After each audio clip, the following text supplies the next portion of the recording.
Assalamualaikum warahmatullahi wabarakatuh. Kami dari kelompok 9 akan mempresentasikan materi mengenai penulisan sitasi dalam karya ilmiah di mata kuliah menulis karya ilmiah dengan dosen pengampu Ibu Winike Dinar Pratiwi, SPD, MPD. Sebelum masuk ke dalam materi, saya akan memperkenalkan anggota kelompok 9. Yang pertama, saya sendiri yaitu Sofiana Febrianti, lalu ada Raki Mahrifat, dan yang terakhir ada Zenia Karolita Putri.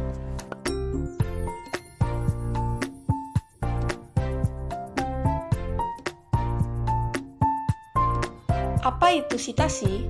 Menurut KBBI, sitasi adalah kutipan sebagai kegiatan pengambilan satu kalimat atau lebih dari karya tulis milik orang lain yang bertujuan untuk memperkuat argumen dalam tulisan kita sendiri. Dengan melakukan sitasi pada karya ilmiah yang akan dibuat, maka akan menghindari tindakan plagiarisme. Sitasi ini memberikan informasi tentang penulis dari karya ilmiah tersebut, judul karya ilmiah yang akan disitasi, nama dan lokasi penerbitan, tanggal dan tahun terbitan, serta hasilnya. Model atau gaya penulisan sitasi ini terbagi menjadi dua.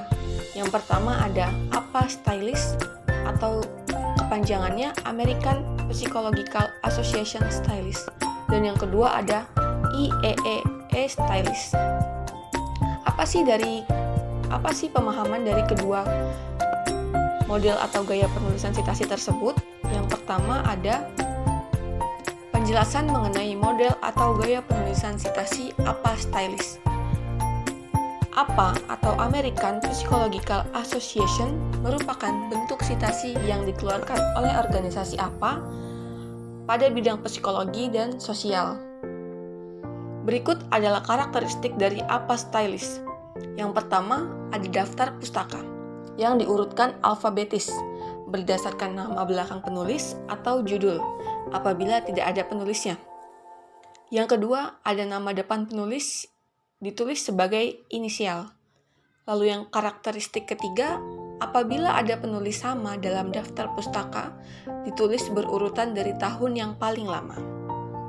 Lalu yang terakhir, bisa ditambahkan huruf A, B, C setelah tahun. Berikut adalah contoh penulisan daftar pustaka berdasarkan APA Stylist. Yang pertama diambil dari jurnal online. Kutipan dari Mirosmonov Lee pada tahun 2010.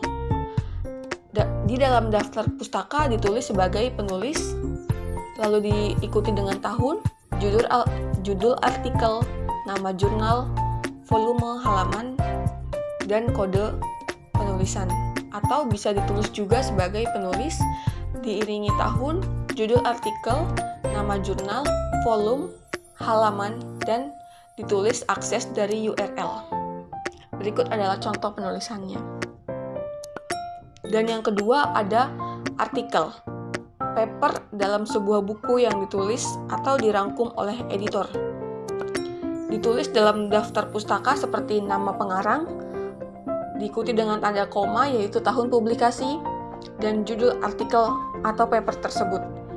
Lalu diikuti dengan judul buku dan didahului oleh kata dalam yang dicetak miring. Nomor volume dari buku tersebut jika ada, edisi penerbitan, nama editor, nama penerbit, kota tempat diterbitkan, nomor halaman dalam artikel tersebut di dalam buku. Berikut adalah contoh penulisan dari artikel atau paper. Selanjutnya yang ketiga ada jenis sumber dari buku yang memiliki pengarang penerbit dalam bagian buku. Ditulis dalam daftar pustaka yaitu penulis, diikuti dengan tahun yang diapit oleh tanda kurung, lalu judul buku, tempat terbit, penerbit. Nah, begitu. Berikut adalah contoh penulisan dari sumber buku yang memiliki penerbit. Lalu yang keempat ada situs blog. Cara penulisan daftar pustaka yang benar adalah penulis, lalu diikuti dengan tahun dan tanggal, judul artikel atau blog, pesan pada URL. atau link tersebut. Jadi, ini adalah contoh penulisan dari situs blog. Yang kelima, ada situs web yang tidak memiliki informasi spesifik dokumennya. Itu dapat ditulis di daftar pustaka sebagai berikut, yaitu mencantumkan link web tersebut untuk sebagai bukti bahwa yang mencantumkan link tersebut dalam penulisan karya ilmiah yang akan digunakan.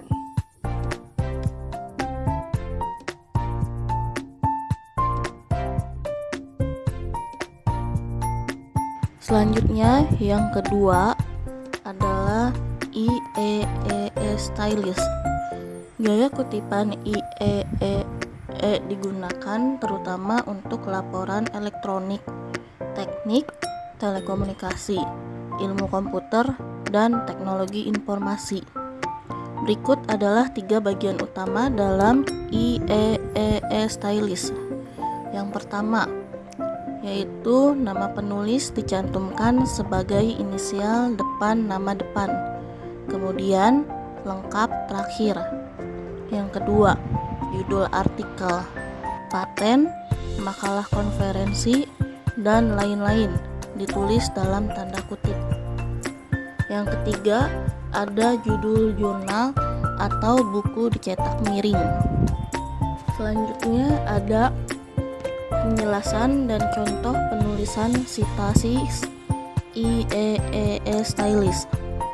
Langkah pertama, setiap kutipan harus dicatat dalam teks melalui penggunaan nomor urut sederhana. Langkah kedua, angka yang diapit tanda kurung siku ditempatkan dalam teks laporan, menunjukkan referensi spesifik. Kutipan diberi nomor sesuai urutan kemunculannya. Langkah ketiga, setelah sumber dikutip, nomor yang sama digunakan di semua referensi berikutnya dalam laporan. Langkah keempat, tidak ada perbedaan yang dibuat antara sumber elektronik dan cetak, kecuali dalam rincian referensi kutipan.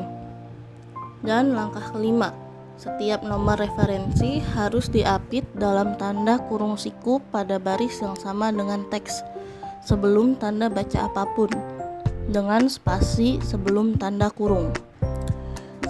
Selanjutnya adalah contoh penulisan. Dapat dilihat dalam salin dia PowerPoint contoh penulisannya. Catatan, penulis dan tanggal tidak harus ditulis setelah referensi pertama menggunakan nomor kurung.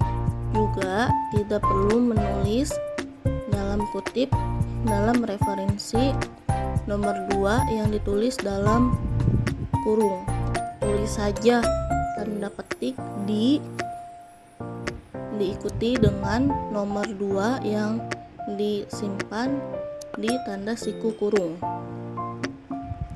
Metode yang lebih disukai untuk mengutip lebih dari satu sumber pada satu waktu adalah dengan membuat daftar setiap referensi dalam kurung sendiri, lalu dipisahkan dengan koma atau tanda hubung.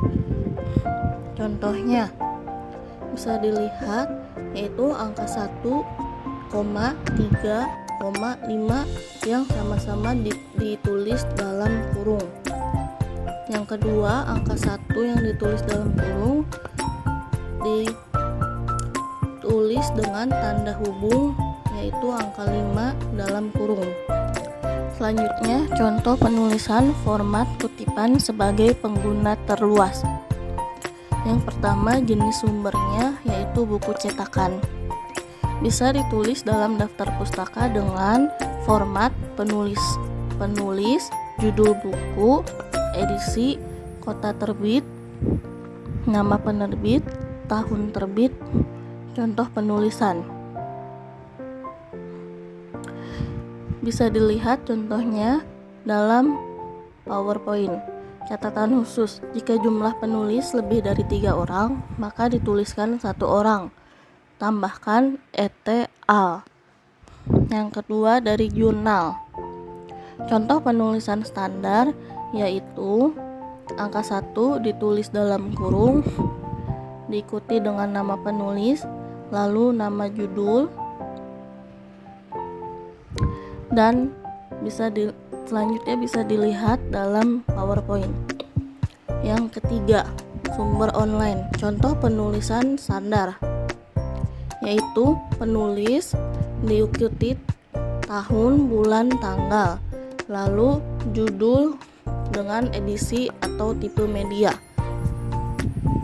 Lalu selanjutnya available, yaitu link URL sumber yang kita dapatkan. Selanjutnya, berikut beberapa aplikasi yang digunakan untuk menulis kutipan.